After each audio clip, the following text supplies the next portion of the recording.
तुलसी पिछले पाप से, तुलसी पिछले पाप से हरि चर्चा ना सुहाए। और जैसे ज्वर के बेग से भैया भूख विदा है जाए।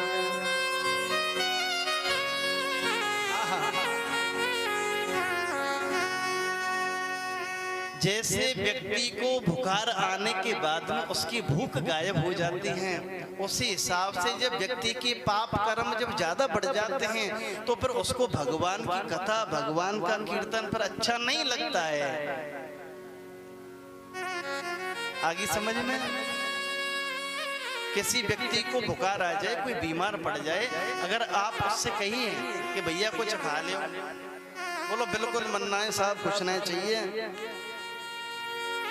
और आप किसी व्यक्ति से कहिए कि चलो कथा श्रवण करने के लिए चलिए, अरे कहाँ सुनेंगे, वही कथा है और रोज कथा ही सुनते हैं। नहीं सुन ले, हम तो घर पे ही सुन ले, यहीं तो ठीक है। हाँ घर ही ठीक है हम तो। हाँ जाओ जाओ। कृष्ण, तो कृष्ण बोलते ही हृदय अंदर से गदगद हो जाए, हृदय में भाव आ जाए।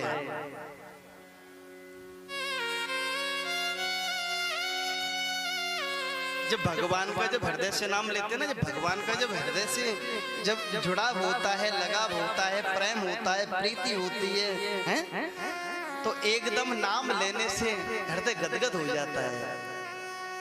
फिर मन कुछ सोचता नहीं है, फिर कुछ सूझता नहीं है, फिर कोई आस नहीं रहती है, कोई जिज्ञासा नहीं रहती है, फिर कुछ नहीं, फिर कोई कामना नहीं, कोई इच्छा नहीं, कोई तृष्णा नहीं, कुछ नहीं।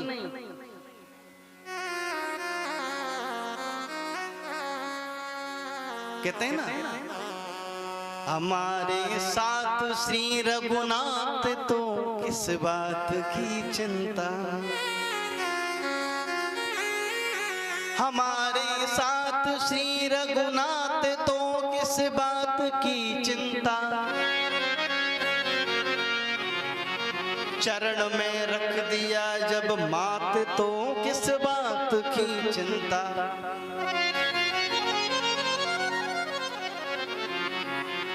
जब पूरा जीवन भगवान को समर्पित कर दिया, सब कुछ ठाकुर जी को सौंप दिया, अब सौंप दिया इस जीवन का सब भार तुम्हारे हाथों में, जहां ले चलोगे वहीं मैं चलूंगा, तो पर किस बात की चिंता।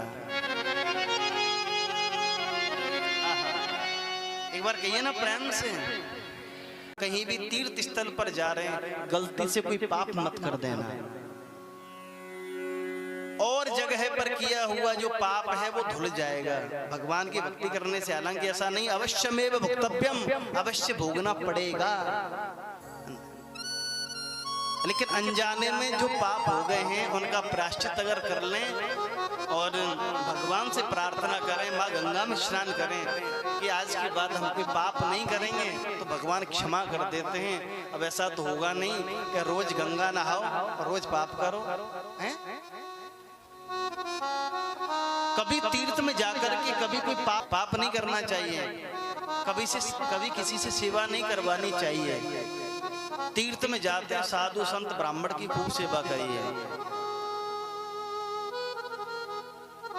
जब सत्कर्म होता है पृथ्वी पर, तो जो पृथ्वी माता है वो सुखी रहती हैं, प्रसन्न रहती हैं, असमय देवीय कोप नहीं होते हैं, असमय ये जो विपदा जो आती हैं, जो विपत्ति जो आती हैं, ये सब चीजें नहीं होती हैं।